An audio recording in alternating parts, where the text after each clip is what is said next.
a very quick conference rundown.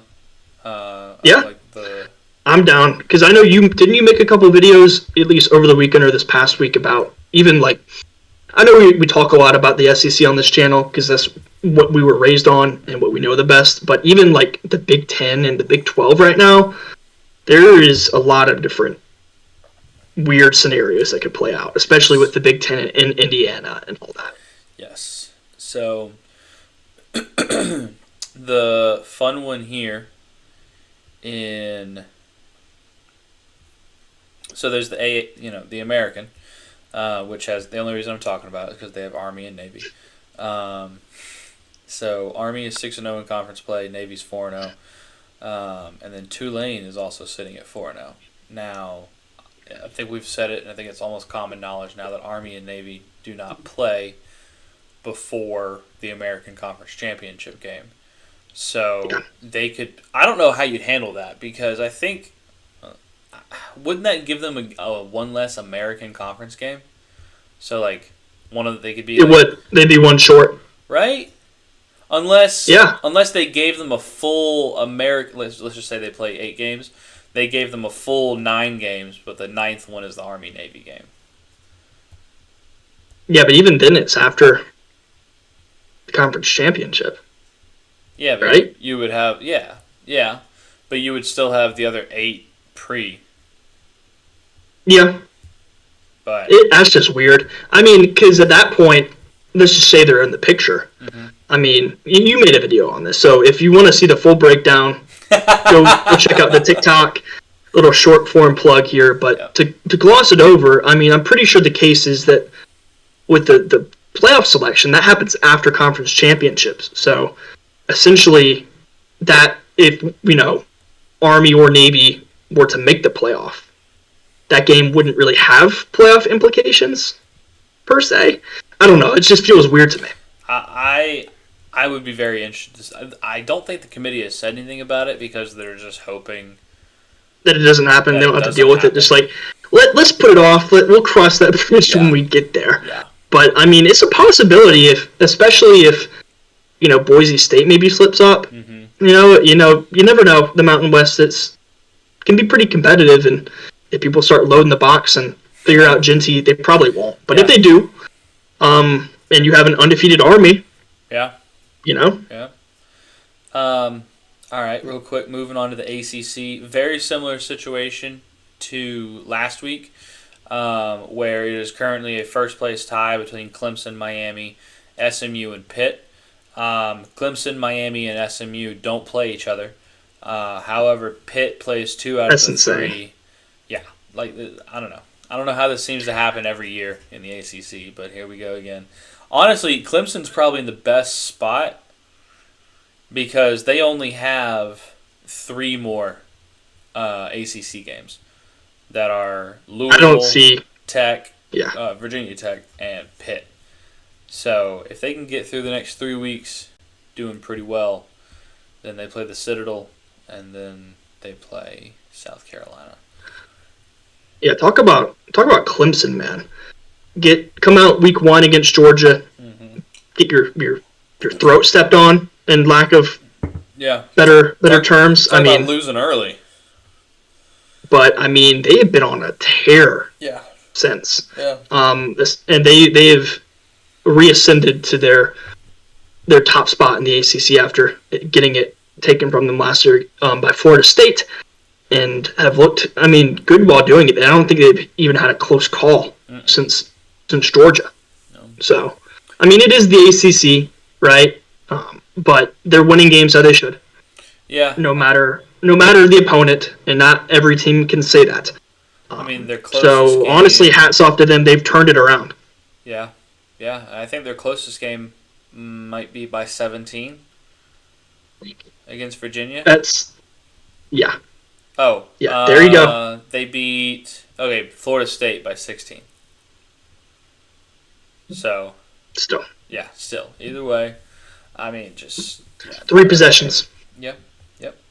All right, so that's the ACC. So the Big 12, things are getting kind of figured out. Iowa State and BYU are still sitting atop the conference, and they don't play each other.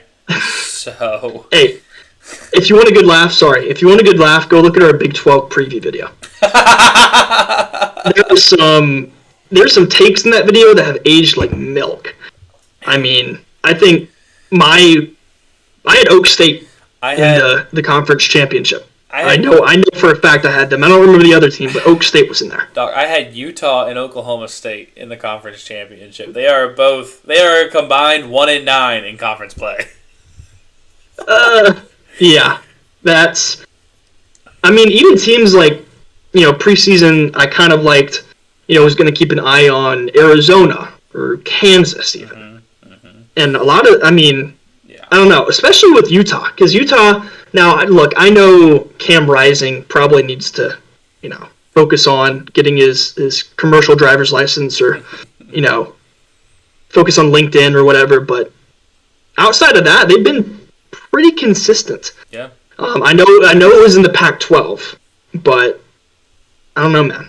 It's just has not been their year. I don't know. If you would have told me, at the end of October, that BYU, Iowa State, Kansas State, and Colorado were all within one game of each other, I would have said, "Damn, Kansas State's having a really bad season."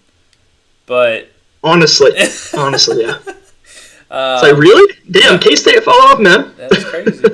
But yeah, so BYU and Iowa State don't play each other, so if they both win out, obviously they will meet in the conference championship game. I like that from BYU. And honestly, I don't know. That's a really cool story. Even with Iowa State. Shout out Brock Purdy, right? Yes. I didn't want to mess up. I was 99% sure. I just wanted to make sure. Yes.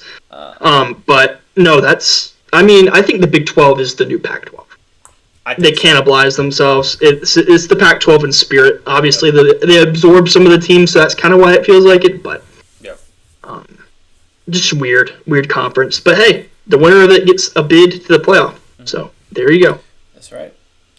No, we'll see. But anyway, moving on to the Big Ten now. Indiana, Oregon, and Penn State all do not play each other. They are currently sitting at 5-0, 5-0, 4-0 in the conference, respectively. Now, I believe, I did. I forgot what day it was. I made a short form about this, but I would love to get into it a little bit more. I personally think Oregon might have the easiest path to the playoff from here on out. Due to them already having their keynote win. Let me look at the rest of their schedule. That's... Michigan going into the Big House obviously is, there's easier games than that. Michigan has shown to be kind of a shadow of their former selves. Outside of that, they're not losing. I'm sorry. No. But, Penn State obviously has the marquee matchup against Ohio State this week. And then after that, they've got Washington, Purdue, Minnesota, and Maryland. So a very, very similar schedule to Oregon once they get over Ohio State, hopefully. We could also have a conversation about whether that game should be an elimination game for the losing coach. If Ryan Day loses that game. Now look, I think, there's storylines on both sides. Sure. And we can, let's save this for the preview. Because I was about to launch into it. We'll save it for the preview, but it very well could be. Yeah. How about that? Stay tuned for the next video. Or just and you gotta keep watching for that. We're going to tease you a little bit. You gotta stick around. You gotta stick around. That's right. And then, Ohio State. It's hilarious that Ohio State actually controls their own destiny more than Penn State or Indiana. As long as Oregon wins out, which they should, if Ohio State also wins out, they will get in over both Penn State and Indiana because they play both of them. There you go. Yep. When does Ohio State play Indiana? Ohio State, November 23rd. So just under a month. Is that in the shoe? Yeah. Although, I mean, Nebraska almost went in there and beat them, so who knows? But So that's going to be a very exciting game. they I need like Rourke back. Signetti a lot. They need Yeah. Rourke back. Hopefully. I mean, up until this season, I forgot he was, at JMU when they did their thing. Mm-hmm. So he's a hell of a coach. And I've seen online people kind of saying they don't like him. And I mean, I am personally a fan. Kind of takes the no nonsense, no bullshit approach to head coaching. I mess with it, and he produces on the field. So Signetti is optimistic on Curtis Rourke's return for their game against Michigan State. Very nice. So hopefully he'll get back on the field soon, and they'll be able to take care of business. I love the Indiana storyline. Love it. I think that might be my favorite storyline of the season. So far? Yeah. So far, yes. All no, right. I mean, just to have the season they're having out of nowhere, I think it's what college football's about, really. Absolutely. Okay, so moving on to the only other Group of 5 team that we're going to get into. Not team, conference, just because they do have playoff contenders. Mostly in Boise State. Actually, it's only Boise State at this point, because they are 6-1 overall, but they are tied in conference play with Colorado State and San Diego State. Now UNLV's right there behind them at 2-1. Oh, look at San Diego State, man. That was my first dynasty team in college football 25. That's funny. The Aztecs. Yep. No, Mountain West is fun. It's fun football. It's. I also view it as the new Pac-12. Yeah. Well, yeah, because you have mostly because of the time slot. Yeah, and Oregon State and Washington State kind of absorbing them into their schedules, so they have pieces of the Pac-12. But yes, it keeps the after dark vibes alive. 100%. Let's see. All right. But yeah, if Boise State wins out, they should make the playoff.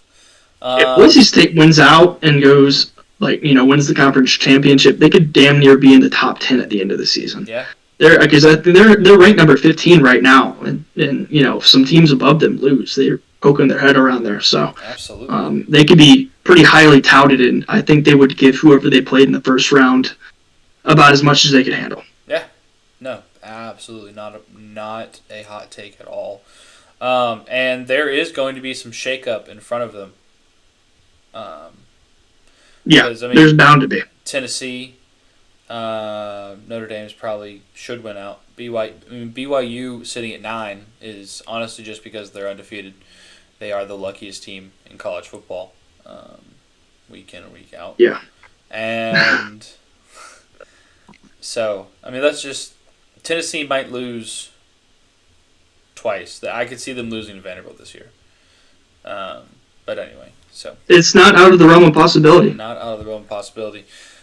Speaking of conferences that are out of the realm of this possibility, excuse me, the SEC. Texas A&M, after their victory against LSU, is sitting alone at the top. Driver's seat for A&M. That's right. Insane. It's all pretty crazy. in front of them. It's all in front of them. It is. And what's funny is even if they lose to Texas, if they keep it a close game, I mean, you kind of got to get them at a playoff team, right? Have to. A one-loss Texas A&M team? Well, shit. I mean, two loss. You'd think, right? I mean, I guess it depends on how the rest of the teams in the SEC play out.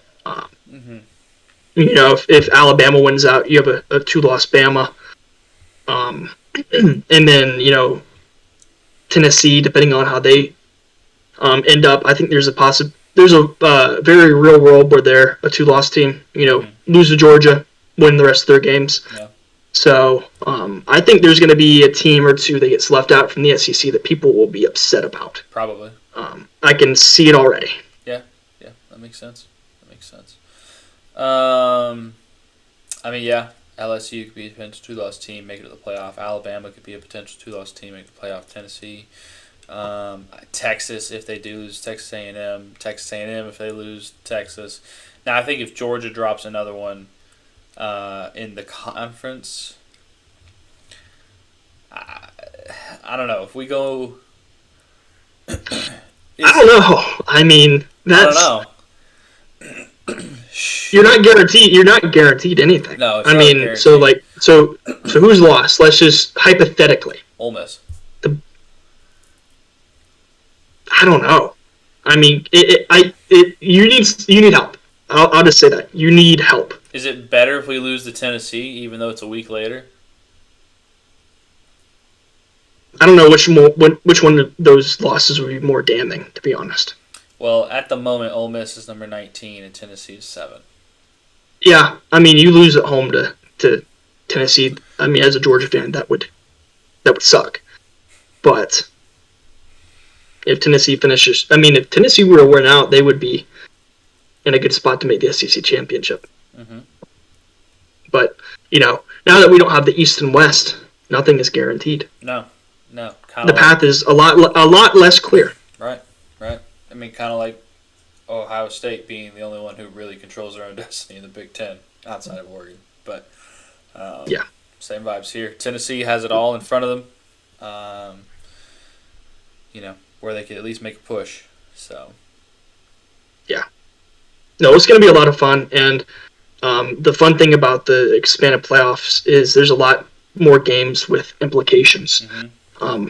Moving forward, high stake games to watch. So a lot of fun college football left. Conferences are far from decided. Yep. So I would love if Vanderbilt could ruin Tennessee's season, final game of the year. Yeah, I mean they're not making it, but they get to play spoiler. Yeah. Which for a team like that, if I'm not making the playoff, I don't want my rivals to make the playoff either. Exactly. So I could definitely see them beating a couple teams the rest of the way. They probably should not. Mm-hmm. Maybe some people looking ahead. So